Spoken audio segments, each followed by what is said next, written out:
I'm all like this, as I declare you so, Rufai and Reuben Abati for Arise don't come out this morning, so don't analyze some kind of issues where many people don't look onto the judgment they passed yesterday for the tribunal lifestyle. This country may want bar. The batch don't low where, but I don't want to talk too much. And I go just watch them because many things they where people need to look into for this tribunal matter. So when I watch the video first. The president there saying, don't look back, look forward, promising to do more, and obviously many things to discuss this morning, Rufai. Okay, so one, let me start from the congratulations. There have been congratulations. Members of the APC have applauded it, and also there have been rebuke. Labour Party said they rejected the result of this judgment while the judgment was even being read. The PDP said they were going to go to the Supreme Court. And there are many areas that we need to tackle for the Supreme Court. And take, for instance, the issue of the 25%. I think there still needs to be more clarity. So I was saying now that Abuja is a 37th, state, and what is even the intention and the thoughts of the framers of the Constitution in the first place? Another question is, why did INEC take us through this merry-go-round? As Nigerians, constantly with many copious evidence, saying that they were going to have an electronic process, only for electronic process not to hold, because there's been another report that 3 days to the elections, they said that they were just going to take a picture of the results and put it on the IReV portal. Why did INEC come on this show to fight even against the National Assembly when they said they were not going to be part of electronic transmission? Because that was what made a lot of people say they want to get interested in the process again. And when you look at it, the process of our elections that have constantly suffered massive levels of voter apathy, the cure will have been the electronic transmission of results. So when the court also made the argument that INEC isn't mandatorily bound to transmit electoral results to the IReV, let's take a look at Section 64, Section 4B of the Electoral Act. That is, a collation officer or a returning officer at an election shall collate and announce the result of an election, subject to his or her verification and confirmation that the votes stated on the collated result are correct and consistent with the vote or result recorded and transmitted directly from polling units under Section 6, Section 4 of this Act. So there still needs to be more clarity. So why did INEC say we're going to do this? And because there was also another report where there were doubts about using the electronic transmission, and INEC came out to reiterate in another letter and piece about that. I think that letter was authored by Festus Okoye Esquire on the 11th of November 2022, where there was an alleged plot to abandon the transmission of polling unit result to IReV portal. And in the letter, the INEC said attention has been drawn to section of the media alleging that our plans to rig 2023 election abandoning direct real-time transmission to INEC portal. And they said the IReV is one of the innovations introduced by the Commission to ensure the integrity and credibility of results in Nigeria. It's therefore inconceivable that the Commission will turn around and undermine its own innovations. So, all of this conundrum, INEC said it was going to do something to bring back. Because if we're saying that INEC can use any process to collate reports, and if, like the court said, it means that we've gone back to the EU days of elections, where it could be a do or die at the polling unit, and the truth is that there's a big problem of the burden of proof. And don't get me wrong, when the judges talked about it, the burden of proof is always hard. And the judges did eviscerate the petitioners on the burden of proof and also vis-a-vis the Evidence Act, because it's quite difficult to prove. Take, for instance, I am not sure, and correct me if I'm wrong, that any political party in Nigeria has polling unit by polling unit EC8A forms for over 50,000 polling units. Where are you going to get? Your strong room has to be very strong under election conditions where your polling agents might not even take a proper picture of it and things like that. It's always difficult. And a lot of people felt that the IReV was going to be the basis to be able to actually authenticate the report and look at these results. And there was a glitch in the process also, proving that is quite very difficult. So, as always, in every case, the burden of proof as regards our electoral jurisprudence and the idea of, that there's a presumption of regularity on INEC It's also a very big challenge. So proving is very, very difficult in the court process. And that's why, to be able to deepen our jurisprudence, we would like to see, some parties are saying they're going to go to court, Congress to the winner. We would like to see how all of this pans out at the Supreme Court so we can learn more and have this argument. But a couple of things, Nigerians, they need to go back to the National Assembly as regards fine-tuning electoral laws. It's an ongoing process. Okay. Yesterday, there are lordships, 5 of them, sitting in the Presidential Election Petition Tribunal, gave their judgment. It's not the end of the road. Within the purview of Section 285 of the Constitution, the matter, can still go to the Supreme Court. And already, both the legal advisor of the Labour Party and lead counsel for the Atiku team, Chris Uche SAN, have both indicated that they will be proceeding to the Supreme Court. When they file, their appeal at the Supreme Court, we still have some 60 days within which the Supreme Court will determine the matter. But from what transpired yesterday, one of the longest judgments ever delivered in the history, of the Nigerian courts, over 12 hours. Their lordship started at 9:40. More than 12 hours later, they were still at it. At the end of which, they ruled that President Bola Ahmed Tinubu was duly elected and he was duly returned as president of Nigeria, which is a major victory for both the APC and President Bola Ahmed Tinubu. So congratulations are in order, to the extent that we have seen APC members dancing. Even there is a video of the president himself dancing and singing along with others in faraway New Delhi, India. Now, so double congratulations for him. On the day the tribunal ruled in his favor was also the day some investors in India pledged a total of about $14 billion that they are proposing to invest in Nigeria. Now, what are the issues addressed by their lordships in that ruling yesterday? One, they ruled that the allegation of double nomination of Vice President Shettima as a candidate then was a pre-election matter which should have been taken up then, and beyond that, it was an internal party affair. Therefore, they dismissed that. Two, they said that the query by the APC about Mr. Peter Obi's membership of the Labour Party is also an internal matter of the party, which is non-justiciable within the framework of the law. Number three, they ruled on the alleged, allegation that Tinubu is not qualified within the purview of Section 134 of the Constitution. They ruled that he is in fact qualified, in that election. The allegation that he paid $460,000 to a district court in the United States, and that on the basis of that he should have been disqualified. The court ruled that there was no criminal conviction. This was not a case of criminal conviction, it was a case of civil forfeiture. Number five, they further ruled that on the question of the status of Abuja, which has been very contentious, people have been throwing that up and down, Section 134 sub 4B of the 1999 Constitution, they ruled that in fact that section is to be read conjunctively, that Abuja does not enjoy any special status. Six, they ruled that the Labour Party could not show how many votes, additional votes that it claimed that it had. Seven, they said in the 18,088 polling units that the Labour Party claimed, overvoting took place or there were manipulations. They ruled that Labour Party could not, in fact, provide evidence of those polling units or the quantum of votes from those polling units.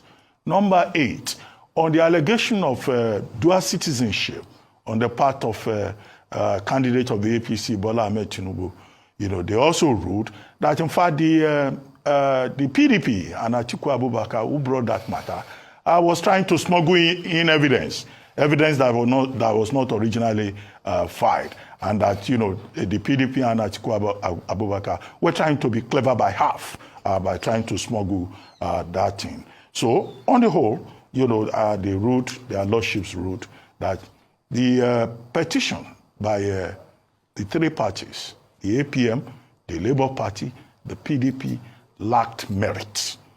And on the basis of that, those petitions were dismissed. And that, they could not prove their case. They even, in fact, expunged from the record 11 of the 13 witnesses that the Labour Party brought forward. And similarly, parts of the records by the People's Democratic Party were also expunged from the record of court, which would look like a very strong indictment of the counsel of those two parties, and also counsel for the APM. So this was the ruling. Now, I've had many people expressing opinions saying, well, this does not reflect the will of the people and all of that. But what is interesting is that in the last few days, lawyers have been quoting ad nauseum, the statement of Nikki Toby, JSC, as it then was, in Abubakar versus Yaradua, 2008, where he made a point that, look, the courts don't rely on public opinion. And the courts will not go on a voyage of discovery to go and look for evidence in Wuse Market, in Jos Central Market, or in Uyibo Market. The court is committed to arid legalism. In other words, the court is faithful only to the law and the evidence that is provided before it. It will not go on a frolic of its own to go and look for evidence in the marketplace. And I think it's instructive that Nikki Toby's statements in that particular case, is being cited as relevant, and that, look, the judiciary has a job to do its duty. And you could see yesterday, their lordships insisting on doing their work. And in fact, to the extent that they, resisted any form of interference. It's also interesting that George Oguntade JSC, as he then was, his statement in Amechi versus INEC and others, also a 2008 case, I think, has also been quoted. In that case, Justice Oguntade said, his duty was to do justice, even if the heavens fall. And that in any case, even when justice has been done, the following morning, the heavens will still be in place by George Oguntade JSC, in that particular case, Amechi versus INEC and others. So there are many people who feel that justice has not been done. Well, the court does not rule on the basis of feelings or sentiments. That's meant for, the public. But the provision here is that the matter can still go to the Supreme Court. Now, there were some interesting moments at the court yesterday in the course of the proceedings. One, their lordships, reprimanding Charles Edosanwa, SAN, who had interfered with the delivery of the judgment, trying to hurry up the judges. They had to ask him not to teach them how to deliver judgments. And, he got away lightly. Otherwise he could have been charged for contempt, trying to interfere the delivery. Now, second, Justice Stephen Nada, when he was making his own submissions, he went after lead counsel to the Atiku team, Chris Uche SAN, reminding him of a book that he had endorsed and the position in that book, and how in bringing the Atiku PDP matter to court, he was contradicting himself. I thought that was a bit embarrassing. So many lawyers, on WhatsApp were laughing at that. And then, of course, the third point was that all the people who have been saying all eyes on the judiciary, all eyes on the judiciary, when they got to the tribunal yesterday, maybe, it's because of the nature of the work, it's because, the AC was blowing cold very well. Half of the court, most of the counsel fell asleep. And, social media yesterday was agog with all kinds of portraiture of counsel opening their mouths and snoring and enjoying deep slumber, a parade of somnambulism, in the courtroom, including even journalists who took time out. Don't go there. No, Abati, don't go there. No, dog doesn't eat dog. No. I won't take this from you, Dr. Abati. Just wait now. Didn't journalists also sleep? Don't go there. In front of the judiciary, they close their eyes. Resting their eyes. They were resting their eyes. Journalists don't sleep, Dr. Abati. I will not go there. It's all right. In social media, they say photos don't tell lies.